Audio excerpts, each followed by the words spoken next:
Hey there, YouTube. I promised a new video with a couple of things that I got in the mail, and I am very excited because the second thing I was waiting for arrived today. So I'm going to show you two things real quick. Try and not make this 10 minutes long, but with me, you never know. The first thing I got, a little bit of background. I like to collect PlayStation demo discs, especially the PlayStation Underground discs, which have a bunch of demos all at once, as well as some behind-the-scenes video and more. But before the PlayStation Underground was even a thing, there were still PlayStation demo discs around, and I have in my possession one of the first from 1995. This is PlayStation Picks from 1995. And if you take a look at some of the games on here, I want to talk about this for just a minute. We've got Mortal Kombat 3. We have Madden NFL 96, which, oh, by the way, never got released. We have Destruction Derby, and we have ESPN Extreme Games. Only two of these are on this demo disc, and only one of them is playable. Kind of sucks. That's almost like misrepresentation, but it is what it is. So the playables on this disc are ESPN Extreme Games, Wipeout, Battle Arena Toshinden, and Jumping Flash, which far and away is, to me, the most exciting demo on here. You get to play World 3-2, which takes place in kind of like an amusement park. So you get to jump on a roller coaster of sorts. It's actually an automatic mover, and it sends you up and along a track. Jumping Flash is a fantastic game. If you've not played it, that's too bad. You need to try and find yourself a copy of it because it's really that good, as long as you have a PlayStation or a PlayStation 2 or a PS3 to be able to play the game on. So you have 4 playable games on here, and then the rest are weird. There are some video demos, such as for Philosoma, for Twisted Metal, for Warhawk, and for Kiliak, the DNA Imperative. These are video trailer type previews. The Philosoma one especially kind of jumps out to me, but the Twisted Metal and Warhawk ones, very symptomatic of what Single Track was doing for Sony at the time. And then Kiliak, the DNA Imperative, really doesn't show a lot of gameplay. It's just a lot of FMV footage, which really doesn't do a lot to get you set up for the game. Namco also has a pair of demos on here. They have Air Combat and Tekken. And, I'm sorry, they have a trio because Ridge Racer's on here as well. Now, what's interesting about this trio of demos is that they're running the actual demos from the discs that would come out. It's not FMV at all. It's not just FMV. It's the game routine running with demos. It's not user controlled. You can't actually go in and play a game, but you can certainly see the game moving in real time. You can see that with Tekken's fights. You can see that with Air Combat's flight sequences, and you can see that with Ridge Racer's race replays. So that's what's on this disc. It is not a common find anymore to find this guy. Whether it's worth the money, I got this for $10. I was certainly happy to pay that because I've seen it selling for a lot more, but only if you like to collect demos like myself. It's not really a must-have.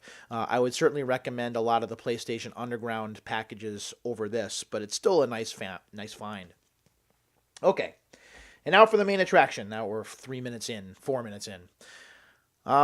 This is one of my favorite PlayStation games. It is one of the 2 guilty pleasure games that I always refer to.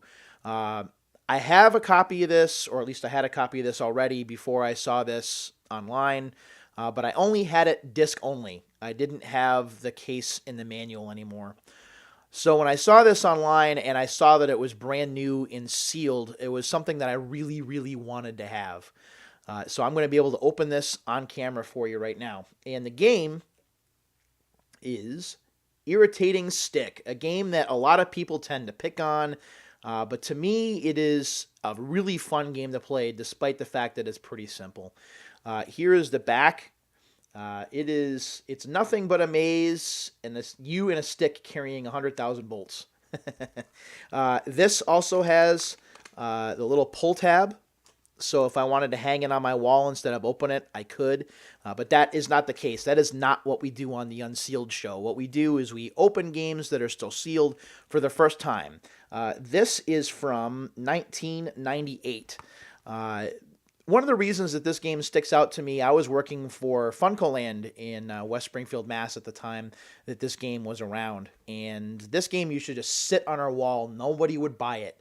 And I eventually did buy my copy, and it is the copy that I have, but my manual and my case got wrecked during the multiple moves that I've had since I bought it. So I was the one that bought it. I liked playing the game. I still enjoy playing the game. And now we get to check and see what is on the inside. So for the first time in, wow, 98. So this is 20 years old. Let's go ahead and let's get this guy open. Hopefully this won't take too long. This is actually one of the discs, at least in terms of being sealed, that has like the little pull tab, if I can get to it. There we go, I think. Yep, I'm getting there. Talk amongst yourselves for just a minute. There we go. Okay, so we're opening this up. All right. So the plastic is now off. And we do have, let's see if I can do it without glare. I don't know if I can. There we go. We still have the little security seal on the top. So we're going to go ahead. We're going to take that off. I want to try and get it where I can just bend it back so I can keep it on there. Some people are really pros at doing this. Myself, not so much. There we go. So now I can kind of lift it up so you can see it a little bit better. And on the inside, as we open it up, this is so cool. So there it is. The Irritating stick disc, which is, there we go. Let me see if I can hold it up a little bit better. There we go. It's blue with yellow bolts and the Irritating stick logo. And we have an instruction manual that is not the biggest. As a matter of fact, the instruction manual is only 20 pages. It is not in color, it is black and white, but it does have things like the controller layout, for example, what the PlayStation is, and a couple of screenshots of the game you can kind of see there. Interestingly enough, there isn't a warranty card in here, which is kind of unfortunate. I like to have the warranty cards just to kind of show off on camera, but it's not here. This game was designed by a company called Saurus, and Irritating Stick, I believe, if I remember right, is a TV game show in Japan. So this is based on that. So you actually get to hear an announcer telling you you're getting too close to the edge or talking about some other interesting obstacles in the game while you're playing it. The basic idea is it's a maze game. You're guiding your stick through a maze. You cannot touch any of the edges. You have to make your way through the maze completely without touching anything until you get to the goal. That is easier said than done, as you have to pass through robots. You have to pass through like Ferris wheels. You have to. I think there's a merry-go-round in one stage. Falling objects. It is more challenging than you think it might be, but that certainly adds to the game's charm. It is out there. It is certainly an unusual game and definitely Japanese influenced, but there's nothing wrong with that.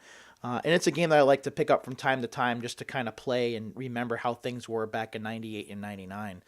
So now I actually have a full copy of Irritating Stick. It's brand new. I can't wait to pop this into my PlayStation to try it. So we finally get something open from 20 years ago. I want to thank you for taking the time to check out this episode of Unsealed. Don't forget, if you guys are interested in demo discs, you can find these on Amazon and eBay, and they're not really that expensive.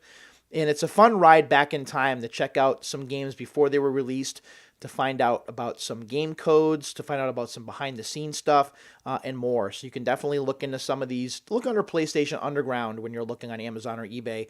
And you should be paying anywhere between $5 to $15 for these if you're interested in collecting these and checking out a piece of history.